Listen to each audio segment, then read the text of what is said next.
Muito boa noite, o meu nome é Inês Galvão e sejam muito bem-vindos aos Jovens e Cidadania.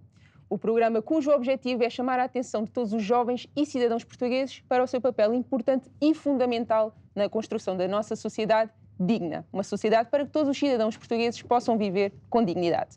Mas para juntos abordarmos os temas relacionados com esta temática, nesta noite eu conto com dois comentadores. Eles que são Marisa Guedes, licenciada em Contabilidade. Boa noite, Marisa. Boa noite. E Cláudio Guedes, licenciado em Direito. Boa noite. Muito boa noite, Cláudio.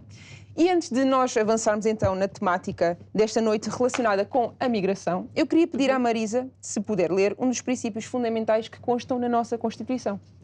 Então, vou ler o artigo 1º, que fala sobre a República Portuguesa, e diz: Portugal é uma república soberana, baseada na dignidade da pessoa humana e na vontade popular e empenhada na construção de uma sociedade livre, justa e solidária. Certo, muito obrigada, Marisa. Isto porquê? Porque agora, relacionando a temática da noite, nós vimos que existe cada vez mais imigração por parte dos portugueses e cada vez mais imigrantes a entrar no nosso país, certo, Cláudio? Exatamente. Boa noite uma vez mais, agradeço o convite desde já. Inês, começar por dizer que o fenómeno migratório não é algo recente e prende-se no fundo com o facto das pessoas livremente circularem e irem em busca de melhores condições de vida. Entenda-se melhores condições de vida, procura por casas com condições dignas, entenda-se melhores condições de vida, hospitais, saúde, acesso ao direito e um salário que se adeque àquilo que são as necessidades ou as despesas diárias de todo e qualquer cidadão. Então o fenómeno migratório prende-se com isto. As pessoas estão à busca de melhores condições de vida. Algo que remonta, de certa forma, para alguns séculos atrás. Sou bastante jovem, estar aqui a falar de séculos atrás parece engraçado, mas no fundo não é de todo engraçado, porque os problemas enfrentados há séculos atrás continuam a ser os mesmos. E nesta minha ordem de ideias, nós teríamos que forçosamente pensar em dois movimentos. Um movimento migratório transoceânico, que no fundo consiste em portugueses nascidos em Portugal saírem de Portugal em busca de melhores condições de vida para, por exemplo, para o Brasil, para os Estados Unidos, para o Canadá, para a Índia Ocidental, Índia Oriental, para a África. Ou seja, as pessoas já naquela altura estavam em busca de melhores condições de vida. E porquê? Porque existia um fraco desenvolvimento em Portugal, ou quase inexistente, e uma economia deficitária, uma economia que centrava-se de todo na subsistência das próprias pessoas. E tendo uma economia fraca ou débil, atraía muito a mão de obra. E o que tornou, ou que levou com que mais pessoas começassem a entrar em Portugal. E os portugueses, os nacionais, os nascidos em Portugal, viram-se obrigados a procurar novas condições ou oportunidades. Daí que começa então este fenómeno da migração portuguesa ou dos portugueses. Começa do movimento transoceânico. E depois, mais para frente, nós entraríamos num outro movimento que seria um movimento intra-europeu, onde os portugueses que saíram de Portugal, na ideia de regressarem a Portugal, viram que as condições não melhoraram, os salários não aumentaram e as condições continuavam precárias, passaram a ir atrás de promessas como melhores salários, como realidades mais desenvolvidas e vendo assim com bons olhos a oportunidade de tentar junto de países mais desenvolvidos como a França, a Alemanha, também a Suíça, Luxemburgo, Reino Unido. Então este fenómeno, como enquadrando, não é, remonta para séculos atrás, que as consequências são visíveis até os dias de hoje. Portanto, não é algo recente, não é algo Exatamente. que ainda seja abordado hoje, maioritariamente não surgiu há 5 anos, já vem desde lá atrás. Isto tudo porque, como o Cláudio referiu, tem sempre a ver com o facto de a pessoa procurar melhores qualidades, uma qualidade de vida melhor do que aquela que já tem ou do que aquela que a sociedade onde cresceu, se desenvolveu, proporciona. E neste sentido eu queria perguntar à Marisa, mesmo tendo conhecimento na área da contabilidade, como a Marisa é formada, será que quando nós pensamos e quando nós vemos um fluxo de imigração, este fluxo pode ser benéfico para a nossa própria sociedade? De certa forma pode ser benéfico porque nós sabemos que, de certa forma, a imigração contribui para o crescimento económico do país. Temos vários setores em Portugal que são assegurados por várias pessoas que são cidadãos estrangeiros. Então, de certa forma, ajudou para que esses setores não fossem abaixo, não tivessem essas debilidades. Mas depois também nos podemos perguntar até que ponto beneficia o país. Porque nós temos por exemplo, o ano passado houve uma notícia que a Segurança Social teve um lucro de 1,800 milhões ou 600 milhões por causa dos contribuintes dos estrangeiros. Então, nós podemos pensar até que ponto essa imigração não foi já pensada nesse benefício que a Segurança Social e talvez tantos outros setores poderiam ter. Certo. Isto faz até pensar um bocadinho, como estávamos a falar há pouco em off, temos que esperar que pessoas venham de fora para poder nós, cidadãos portugueses, ter melhores condições de vida, com base naquilo que nós próprios já acabamos por sustentar. Mas pronto, deixamos um bocadinho esse desenvolvimento mais para a frente. E agora, nós falámos na imigração, Cláudio, e eu queria perguntar mais a nível de esta atitude que muitos jovens estão a tomar de sair de Portugal, partir para outro país, partir em busca de condições melhores. O que é que será que faz um jovem que se formou em Portugal, que tem a família dele em Portugal, por que razão é que ele pondera e faz mesmo este ato de sair de Portugal? É uma excelente questão, Inês, e gostaria que o fizesse, ou quem estivesse aqui para responder, seriam realmente os tomadores de decisões, que no fundo acho que estas questões passam despercebido, mas isto certamente será tema para outra conversa.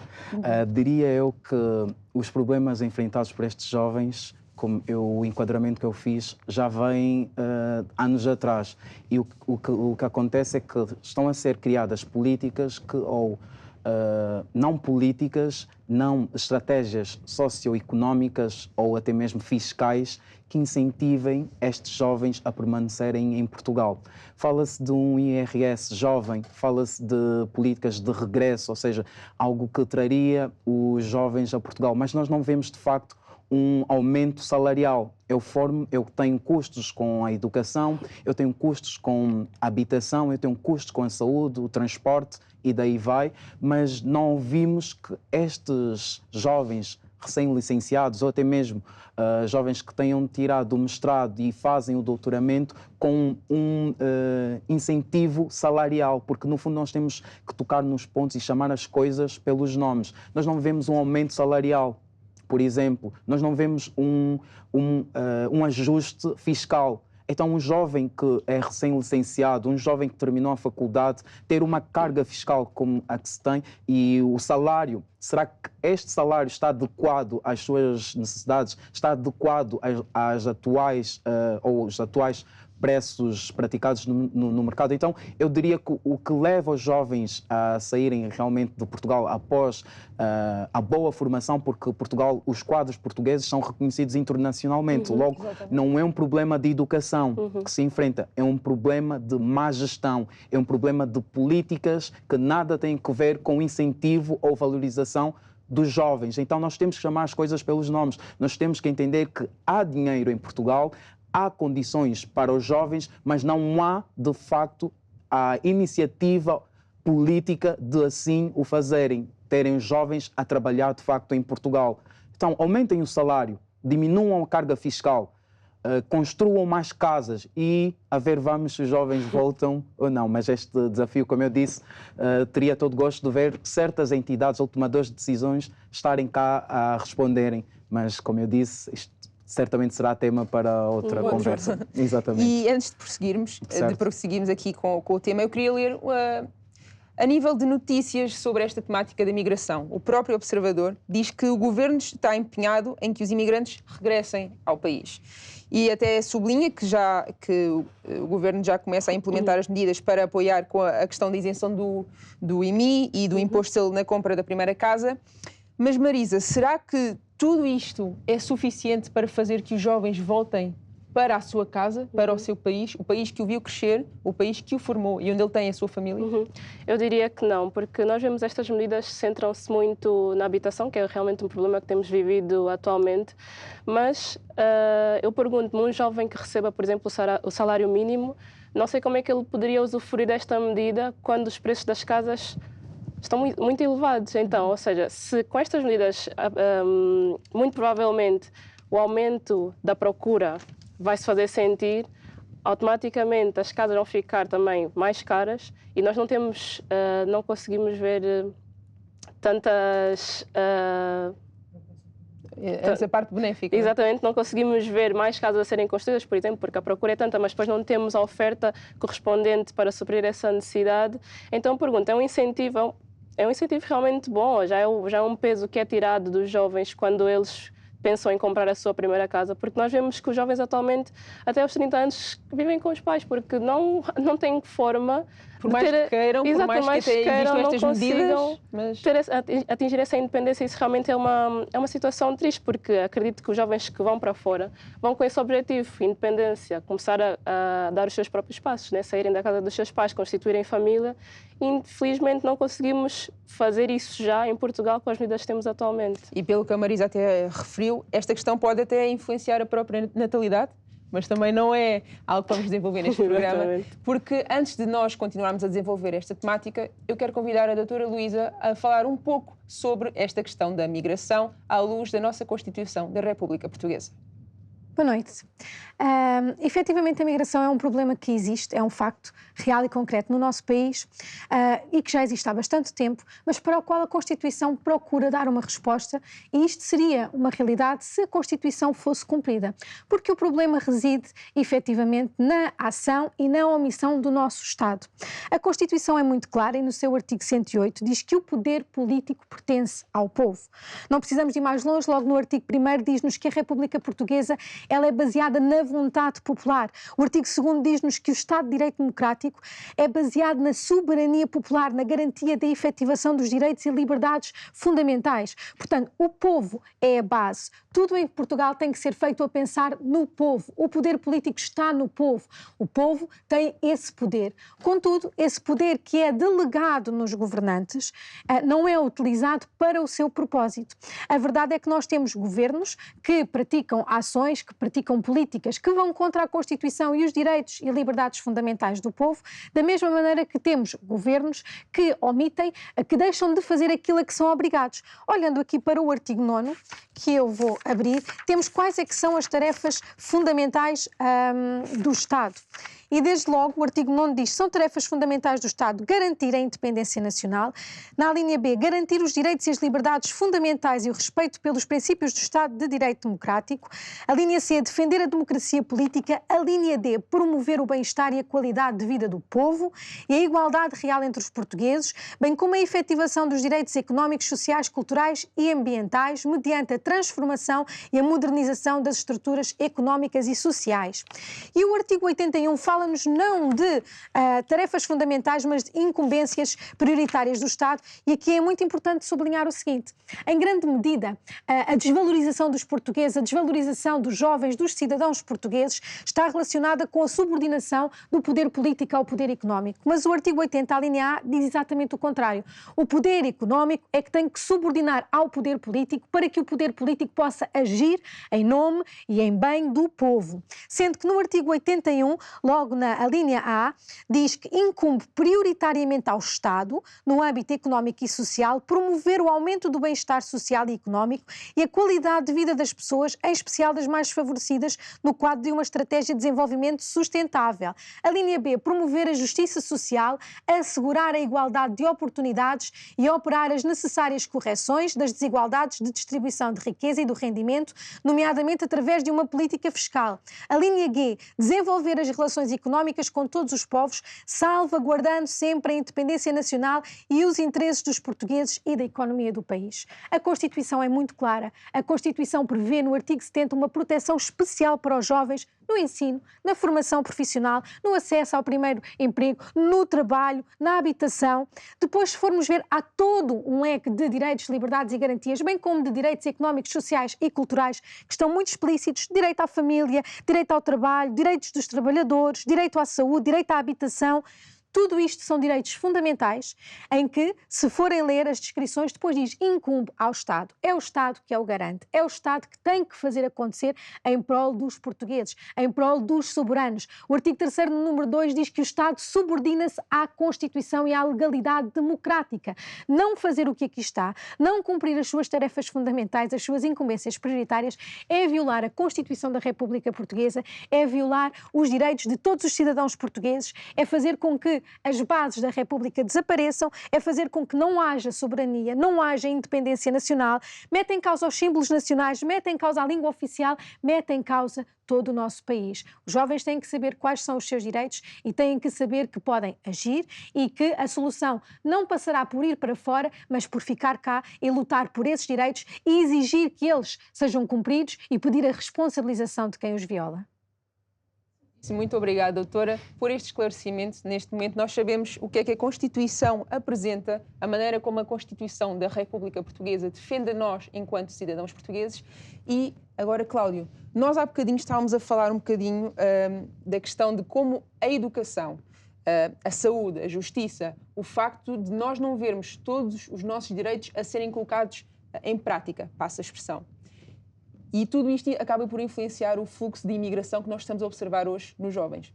Mas eu queria perguntar ao Cláudio também, que outro tipo de medidas o Governo tem e disponibiliza, para além daquelas que nós já falámos há pouco, mais centradas na questão da habitação, que podem favorecer o regresso de um jovem ao seu país natal? Certo, Inês.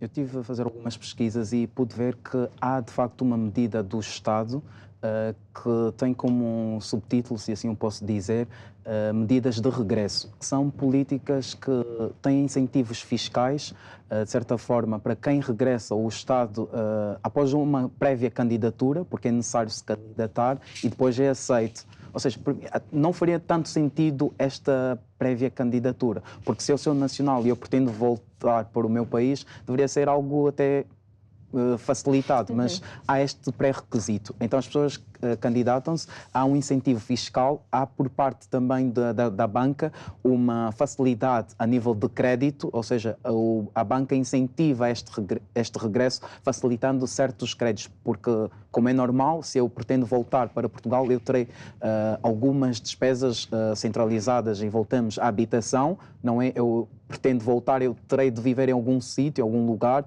então há esta iniciativa por parte do Estado, há o incentivo fiscal, mas lá está, são medidas um pouco abstratas e vamos cair no fundo com o incentivo fiscal, porque o Estado, ou os tomadores de decisão do Estado, os órgãos do Estado, não se comprometem com estas iniciativas, eles deixam as coisas muito aquém ou, de certa forma, ilusórias para quem pretende realmente voltar para Portugal. As medidas existem realmente, o Estado faz um esforço, diria eu, em que as pessoas voltem, mas há necessidade de serem medidas claras, objetivas e a curto prazo. O que não se tem verificado, estas medidas tendem a ser muito longínquas, tendem a ser algo muito distante, tornam-se de difícil alcance para os jovens e, sem margem de dúvidas, o jovem tem a necessidade de ver aquilo que são os seus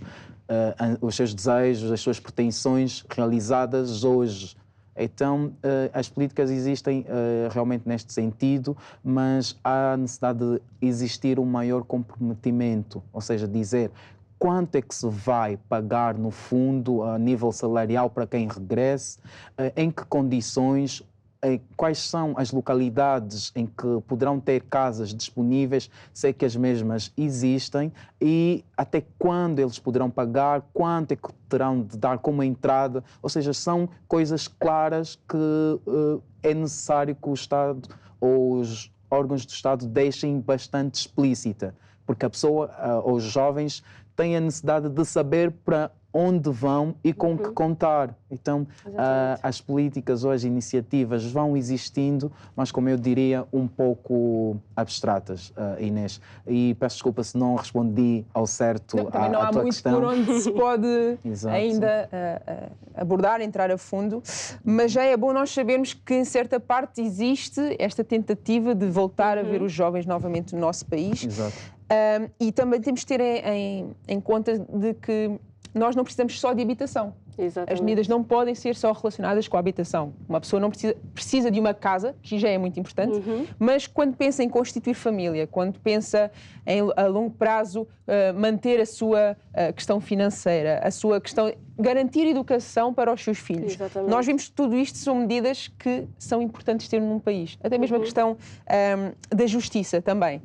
E Marisa, já quase para terminar, eu queria perguntar, mesmo baseando aqui no que o Cláudio referiu e nas medidas que falámos há pouco, mais viradas para a questão de habitação, não será isto algo que vai aumentar o peso, a carga que nós portugueses já suportamos? Ainda que tenha em vista algo benéfico, será que no momento não vai aumentar a carga? Eu diria que sim, porque nós vemos que, todas estas medidas aparentemente tentam ajudar os jovens que já emigraram a voltarem ao seu país, mas como o Cláudio dizia, o jovem tem que saber para o que vem.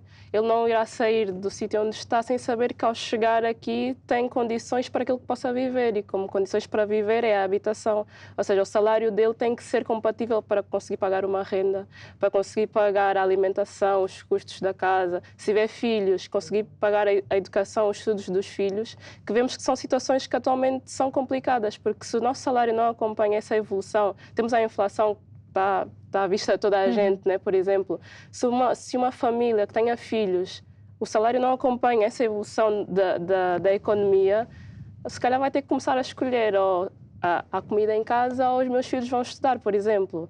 E se calhar, metendo essas coisas na balança, faz com que os jovens, apesar de ter essas medidas, mas que, como o Cláudio disse, não são tão claras, faça eles não tomarem, para já, a decisão de regressarem ao país não tendo ainda as condições favoráveis para viver.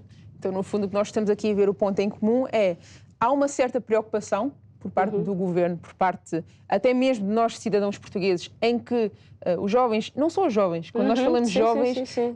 Este problema, infelizmente, está a abranger muitas faixas etárias. E nós queremos a nossa família perto, queremos que a nossa família tenha condições, até mesmo para a constituição de uma família futura. A partir de um cidadão vai haver mais família a ser formada, passa a expressão. Portanto, Cláudio, que outras áreas é que nós, sem entrar muito a fundo, poderíamos eventualmente começar a ter também mais atenção?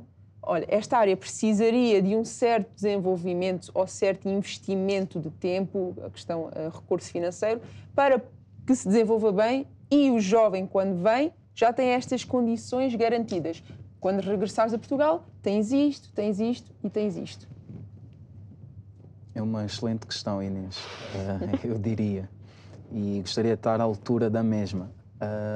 Eu diria que temos que mudar, de certa forma, a maneira como nós encaramos a migração, sendo um residente português a sair de Portugal ou a entrada de imigrantes. Eu acredito que temos que ter leis claras sobre o fenómeno migratório. Ou seja, tem de existir um incentivo e um enquadramento às pessoas que tanto vêm para Portugal como aquelas que, de certa forma, saem. Ou seja, há necessidade de ter mais empregos para aqueles que vêm a Portugal, mas é necessário que se assegure aqueles que já estão a trabalhar. Ou seja, tu não vais empregar 50% e despedir os outros 50%. Exatamente. Então, há necessidade desta entrada e saída ter um equilíbrio. Então, eu acredito que políticas de migração mais inclusivas tornariam este regresso mais